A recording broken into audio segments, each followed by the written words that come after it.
इस अध्याय का विषय है कक्षा 10 स्पष्ट भाग 2 से लीलाधर मंडलोई जी द्वारा लिखित पाठ ततारा वामीरो कथा पर आधारित दीर्घ प्रश्नोत्तर। प्रश्न नंबर 1, निकोबार के लोग ततारा को क्यों पसंद करते थे? ततारा एक भला और मददगार व्यक्ति था। जब भी कोई मुसीबत में होता तो हर कोई उसी को याद करता था और वह भी भागा भागा उसकी मदद करने पहुंच जाता था। उसका व्यक्तित्व तो आकर्षक और सुंदर था ही, साथ में वह बहुत शक्तिशाली भी था। निकोबार के लोग ततारा को उसके आत्मीय स्वभाव के कारण पसंद करते थे। वह न केवल अपने गांव अपितु समूचे द्वीपवासियों की सेवा करना अपना कर्तव्य समझता था। प्रश्न नंबर 2, ततारा खूब परिश्रम करने के बाद कहाँ गया? वहां के प्राकृतिक सौंदर्य का वर्णन अपने शब्दों में कीजिए। ततारा दिन भर की कठोर मेहनत करने के बाद समुद्र के किनारे घूमने चल पड़ा। वहां सूरज डूबने वाला था। समुद्र से ठंडी ठंडी हवाएं आ रही थीं। शाम के समय पक्षियों की जो चहचहाटें थीं वे भी धीरे धीरे शांत हो रही थीं। अपने ही विचारों में खोया हुआ ततारा समुद्री बालू पर बैठकर सूरज की अंतिम किरणों को समुद्र के पानी पर देख रहा था, जो बहुत ही रंग बिरंगी लग रही थी। बीच बीच में लहरों का संगीत सुनाई पड़ रहा था। पूरा वातावरण बहुत ही सुंदर और मोहक लग रहा था। प्रश्न नंबर 3, वामीरो से मिलने के बाद ततारा के जीवन में क्या परिवर्तन आया? वामीरो से मिलने के बाद ततारा के शांत जीवन में हलचल मच गई। वह बहुत बेचैन रहने लगा। वह अपनी सुध-बुध खो बैठा। उसे दिन उत्साहहीन, ठंडा, नीरस और उबाऊ प्रतीत होता था। किसी काम में उसका मन नहीं लग रहा था। उसे शाम की प्रतीक्षा थी ताकि वह वामीरो से मिल सके। वह दिन ढलने से पहले ही लपाती की समुद्री चट्टान पर पहुंच गया।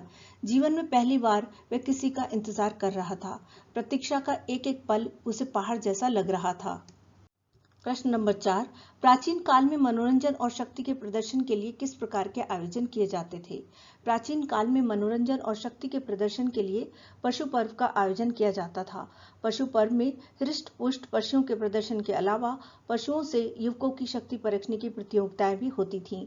गांव के शक्तिशाली विजेता युवक का सम्मान भी किया जाता था। साल में एक बार मेला लगता था और सभी गांव के लोग इसमें भाग लेने आते थे। प्रतियोगिता के बाद नृत्य, संगीत और भोजन का प्रबंध भी किया जाता था। निकोबार द्वीप समूह के विभक्त होने के बारे में निकोबारियों का क्या विश्वास है? निकोबारियों का विश्वास है कि पहले अंडमान और निकोबार एक ही द्वीप थे। इनके अलग अलग होने के पीछे ततारा वामीरो की एक लोक कथा प्रचलित है। ये दोनों एक दूसरे से प्रेम करते थे, परंतु दोनों अलग अलग गांव से थे और उस समय के रीति रिवाजों के अनुसार अलग अलग गांव के निवासियों में विवाह संबंध संभव नहीं था। अपनी असहाय स्थिति को देखकर ततारा को एक दिन इतना गुस्सा आया कि उसने अपनी तलवार से द्वीप को 2 टुकड़ों में काट दिया और जमीन 2 भागों में बंट गई। इस प्रकार अंडमान और निकोबार 2 द्वीप बन गए। प्रश्न नंबर 6, रूढ़ियां जब बंधन बन बोझ बनने लगे तब उनका टूट जाना ही अच्छा है। क्यों? स्पष्ट कीजिए। ये बात बिल्कुल सही है कि रूढ़ियां जब बोझ बनने लगे तो उनका टूट जाना ही अच्छा होता है, क्योंकि समाज में प्रचलित रीति रिवाज और कानूनों का निर्माण मनुष्य को बांधने के लिए नहीं बल्कि समाज को सुधारने के लिए किया जाता है। मनुष्य का जीवन और समाज प्रगतिशील है। समय के साथ साथ चीजें बदल जाती हैं। जो बात एक खास समय में उचित लगती है वही बात बदले हुए परिवेश में व्यवहारिक तौर से अपनी सार्थकता खो देती है। रूढ़ियां व्यक्ति को बंधनों में जकड़ लेती हैं, जिससे व्यक्ति का विकास होना बंद हो जाता है। इसलिए उचित अवसर पर पुरानी प्रणाली को तोड़ना ही अच्छा होता है। प्रश्न नंबर 7, निस्वार्थ भाव से किया गया त्याग समाज में परंपराओं को परिवर्तित कर देता है। ततारा वामीरो कथा पाठ के आधार पर अपने विचार प्रस्तुत कीजिए। इस प्रश्न को इस तरह से भी पूछा जा सकता है। ततारा और वामीरो ने अपने प्रेम के लिए आत्म बलिदान देकर आने वाली पीढ़ी को नई राह दिखाई। स्पष्ट कीजिए। अथवा ततारा और वामीरो की कथा ने समाज के दृष्टिकोण को बदल दिया।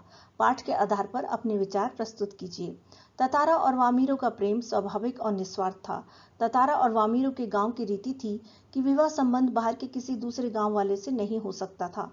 प्रेम के लिए ततारा और वामीरो ने अपनी जान गंवा दी।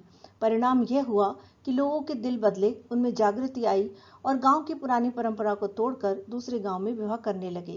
ततारा और वामीरो के बलिदान ने आगामी पीढ़ी को नई राह दिखाई। इससे सिद्ध होता है कि यदि कोई भी काम त्याग और बलिदान के भाव से किया जाए तो वह समाज को बदल सकता है। प्रश्न नंबर 8, ततारा वामीरो कथा पाठ के आधार पर ततारा का चरित्र चित्रण कीजिए। ततारा के चरित्र की विशेषताएं निम्नलिखित हैं।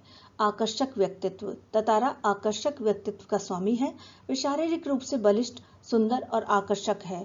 लोग उसे देखते ही उसकी ओर आकर्षित होते हैं। वामीरो भी प्रथम मुलाकात में उसकी ओर आकर्षित हो जाती है।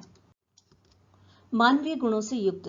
ततारा मानवीय गुणों से युक्त है। वह नेक, उदार, सहयोगी और परोपकारी है, जो हर किसी की मदद को तत्पर रहता है। द्वीपवासियों की सेवा करना वह अपना कर्तव्य समझता है। सम्मान का पात्र। ततारा अपने आत्मीय एवं सहपूर्ण व्यवहार के कारण द्वीपवासियों के सम्मान का पात्र है। उसे दूसरे गांव के लोग भी अपने यहाँ निमंत्रित करते हैं। दैवीय शक्ति से संपन्न। ततारा अद्भुत दैवी शक्ति से संपन्न था। उसके पास लकड़ी की तलवार थी। इस तलवार की मदद से साहसिक और विलक्षण कार्य करता था, परंतु इसका उपयोग दूसरों का अहित करने के लिए कभी नहीं करता था। यदि आपको ये वीडियो पसंद आई हो तो चैनल को सब्सक्राइब करें, लाइक करें, मित्रों के साथ शेयर करें और बेल आइकन को प्रेस करना ना भूलें, ताकि आपको मेरी नई वीडियो की नोटिफिकेशन मिलती रहे। धन्यवाद।